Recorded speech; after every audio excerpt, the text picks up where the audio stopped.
Hello everyone, my name is Peter, tuning in from Chennai, India. Welcome to the Himalayan webinar series. I decided during this lockdown to capture and share some interesting topics which I experienced in the last 2 years while traveling extensively through the Indian Western Himalayas. Planning to share this as short 15-minute daily webinar sessions through the social media. I want to start by talking about the people and the terrains of the Himalayas, followed by a couple of hiking, exploration-related topics like gears, alpine-style hiking, maps, navigation, how to go lightweight, fast as a minimalist, talk a few things about shelter and food, and then followed by zooming into specific regions like Uttarakhand, Kinnaur, Spiti, GHNP, Dolador, Pir Panjal, the Zanskar and Ladakh ranges, highlighting a couple of interesting passes I've explored in those ranges and trying to inspire you to also consider exploring some of these beautiful regions of the Indian Himalayas. Finally, one topic on route planning to assist you in how to plan your journeys through the Himalayas. Okay, let's start with the first webinar today, People of the Himalayas. In this first topic, I'll describe the various types of settlements and people you will encounter in the Himalayas, both permanent as well as nomadic, their homes, their livelihoods, their religion, and a couple of thoughts about the future of these remote settlements. Before we get started, maybe a small introduction about myself. My name is Peter van Geit, originally born and brought up in Belgium, but settled since 98, 22 years in Chennai, India. I'm a passionate ultra runner. In this photo, you can see me on a run from Shimla to Jammu, a 700-kilometer ultra run over 12 days, 50 kilometers per day through the beautiful Spiti and Pangi valleys. The last 2 years, I've extensively hiked through the high passes of the Himalayas. Here you can see my plan of last summer, where I basically started from the border of Nepal here, traversed through the entire breadth of Uttarakhand. Every red dot here is one of the 120 passes I crossed this summer. Every blue dot is one of the 340 remote small settlements I've been through, hopping on through the Great Himalayan National Park, then explored various passes on the Dolador here, where you hike from the lower Himalayas into the Chamba Valley. Then again, we have the Pir Panjal, which gives access to Lahore and Zanskar. And finally, during the monsoon in July, August, discovered some 50 to 60 beautiful passes around the Hemis National Park, covering Ladakh, Zanskar, and Lahore. Couple of numbers. I'm not much of a number man, but still. So the journey this summer covered around 3,500 kilometers, 3 states, 12 districts. Again, more than the horizontal distance, traversing the high ranges of the Himalayas is all about climbing. So I did around 175,000 meters of elevation gain, which corresponds to around 19 times the height of Mount Everest. Explored 120 passes, across 341 small remote hamlets, and did this in my typical exploration, alpine style, minimalist, fast hiking. Okay, let's talk a little about the various types of settlements which we encounter. So here I'm not talking about the cities or the towns of the Himalayas, but more like the last kind of settlements that you find at the end of the valleys as you explore those passes, traverse those passes, and go to the next valleys. So if you talk about lower Himalayas like Uttarakhand and Himachal, you typically see these colorful, beautiful remote settlements of a couple of tens or sometimes 100 houses, typically in an open clearing in the forest, surrounded by steppe farm plantations. People grow their own food. If you go then to the higher altitudes of, in this case, Spiti, Lahore and Spiti, where we go above 4,000 meters. In this case, Hikim, the highest post office in the world at 4,200 meters. So here we can see that the landscape is quite different. This is like a high altitude desert, a rain shadow area, where still people, thanks to irrigation from the side streams, are able to cultivate crops and survive in these kind of barren landscapes. Again, when you go then beyond the last villages in the valley, you come to what we call the mountain tribes or the Gujars, which typically live in kind of semi-open shelters, more primitive shelters, where these people who live completely disconnected from society, no roads, no mobile signal, no electricity, kind of fully in harmony with nature and self-sustained. These mountain tribes will stay together with their cattle, their buffaloes, their goats, their sheep in one kind of open housing where they cook, where they live, where they sleep. You can see a couple of people in Ralidar on the way to the Chorasi Pass. Again, one day walk almost beyond the roadhead, beyond the last village in the same valley. Very friendly, very hospitable people will welcome you always into their home with food and shelter. Then we also have nomadic tribes. So these are people who normally during the summer will be grazing the high altitude meadows of the Himalayas with their cattle, living in very primitive shelters, or in many cases just under a tarpaulin sheet. In the winters, the same people will be going to lower altitudes to their villages at the base of the Himalayas. They take their whole families with them, and again, having very less with them, their materialistic possessions will be complete opposite of their warm hospitality, especially as a solo traveler encountering them on your way. Very interesting are the semi-nomadic settlements. Here you look at Ralam at an altitude of around 3,600 meters in the Ralam Valley, which is an ancient trade route between India and Tibet.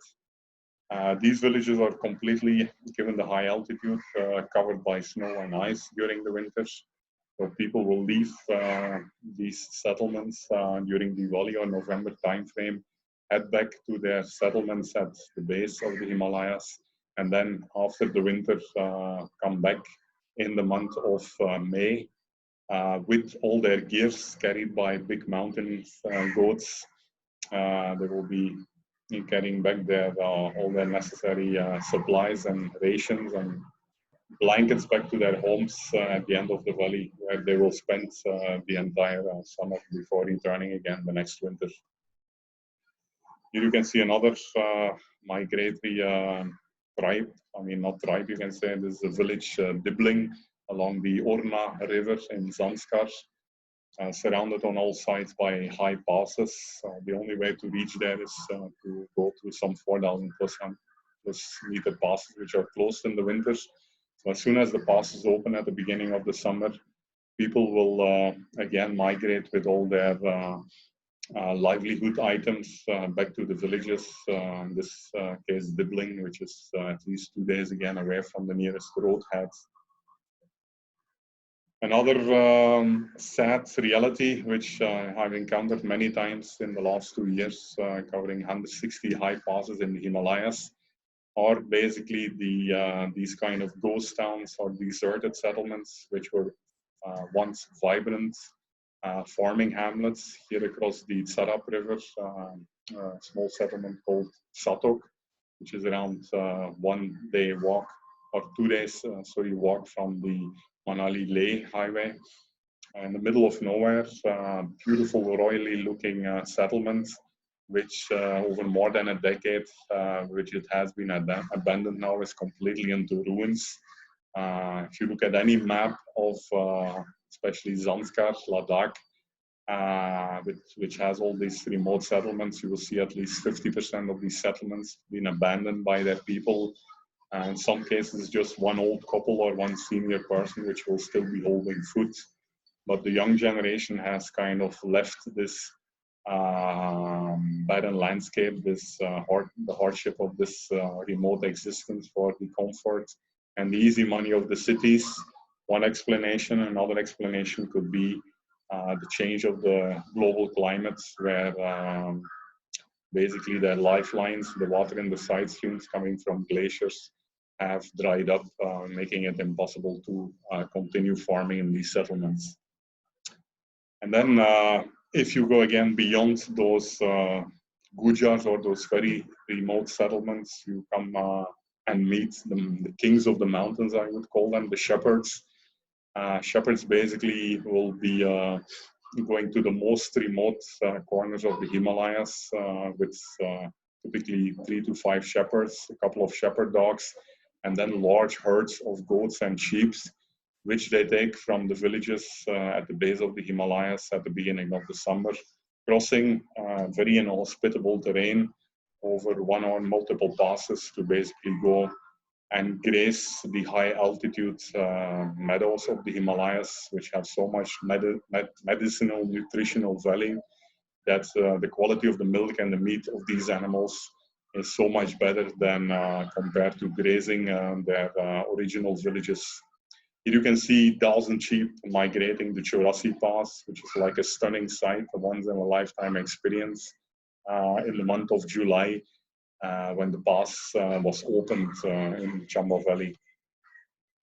Here another beautiful picture of a shepherd at the base of the Pir Panjal range.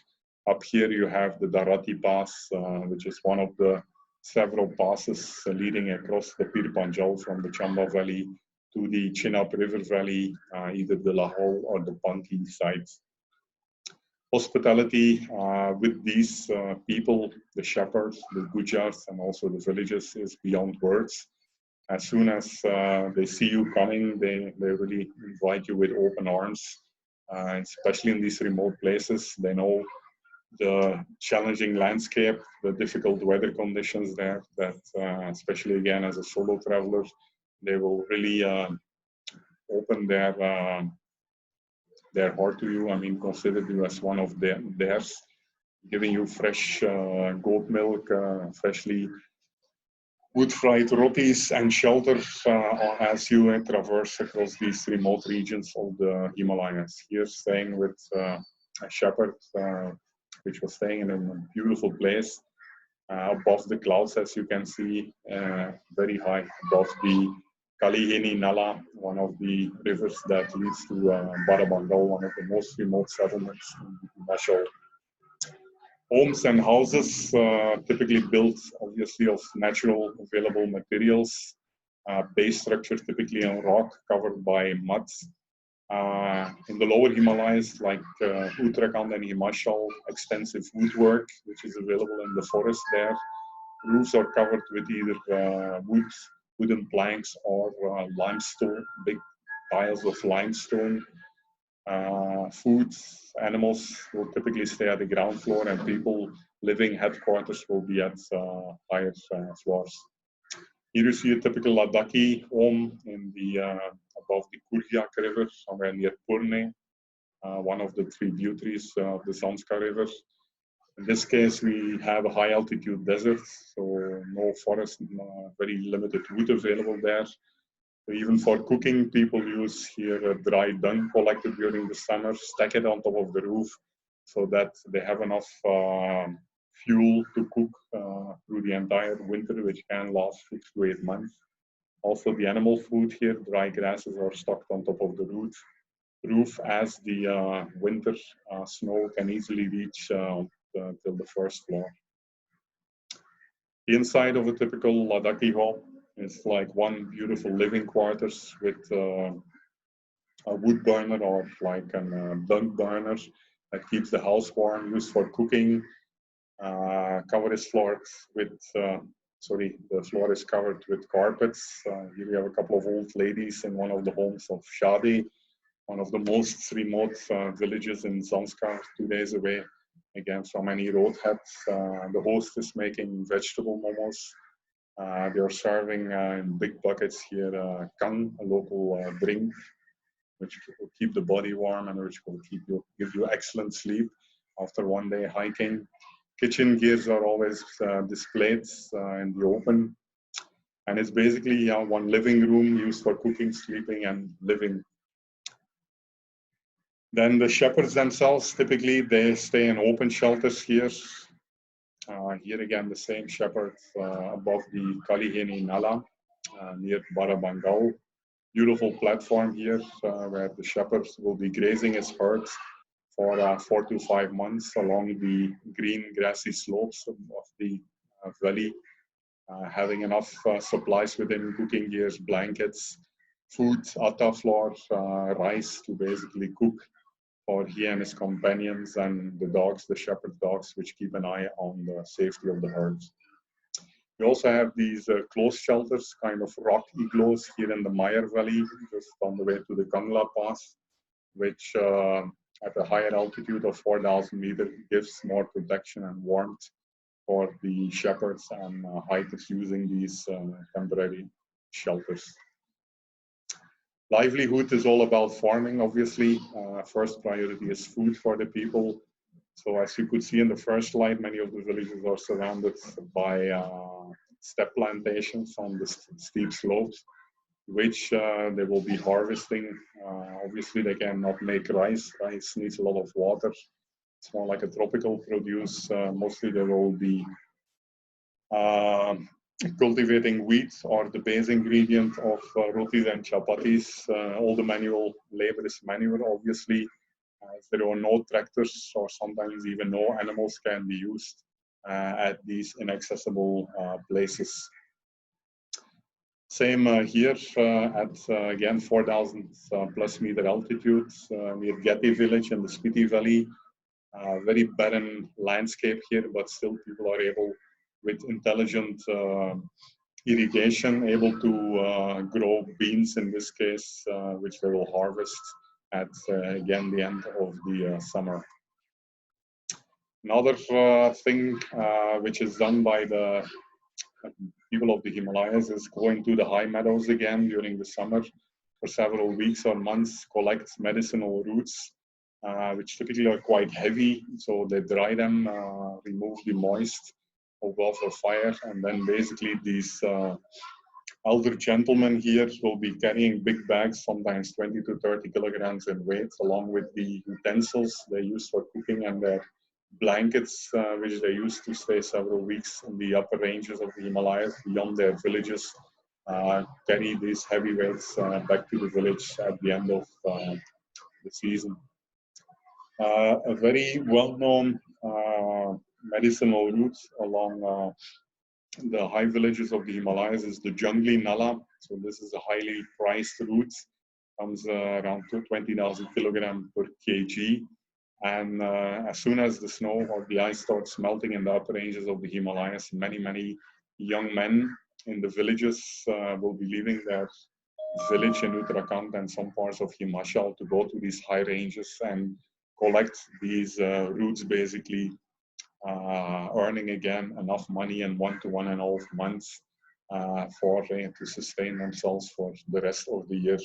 These roots are then smuggled clandestinely across the border with Tibet on the way to China.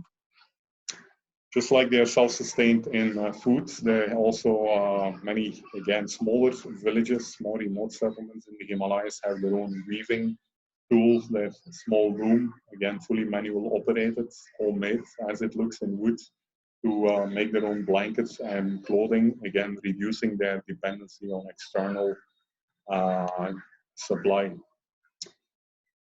Especially again in the Himalayas, as well as in the Garhwal side, western Uttarakhand, you will find beautifully hand-carved temples, ancient temples, as you can see, 3D carved here with beautiful semi-precious doors, again, with a lot of ancient kind of pictograms carved in those.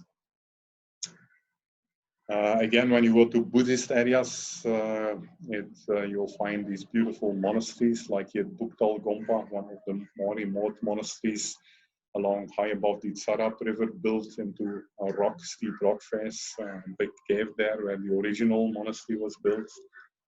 So inside the monasteries, you will have the monks reading their Tibetan prayer school and chanting those songs accompanied under music played on local instruments. Future of Ladakh, final slides. You see a lot of development, both in terms of electricity and roads, being built by the BRO, the Border Roads Organization of India. Here you can see a big side of the BRO building a 2-lane highway connecting Zanskar with Ladakh above the Zanskar River. So Indian government is investing huge funding, not just in building, but also maintaining these kind of highway projects into a very fragile landscape that needs a lot of maintenance every year. At the same time, as you saw in previous slides, many of the villages are becoming ghost villages as people, as youngsters move towards the cities, as existence in this barren landscape becomes more and more difficult. So it's hard to say what's going to be the future of these remote areas in the Himalayas. Voila, this was the first topic. I hope this was interesting. More information you can find on my blog, ultrajourneys.org, where I've been documenting extensively all my ultra journeys in the last couple of years in the Himalayas and other regions. You can find also a lot of beautiful photos and pictures and small mini blogs on my Instagram account. For any questions or doubts, don't hesitate to drop a comment below this YouTube video or Instagram post, and I will get back to you. See you tomorrow for terrains of the Himalayas in the next webinar. Thanks for watching.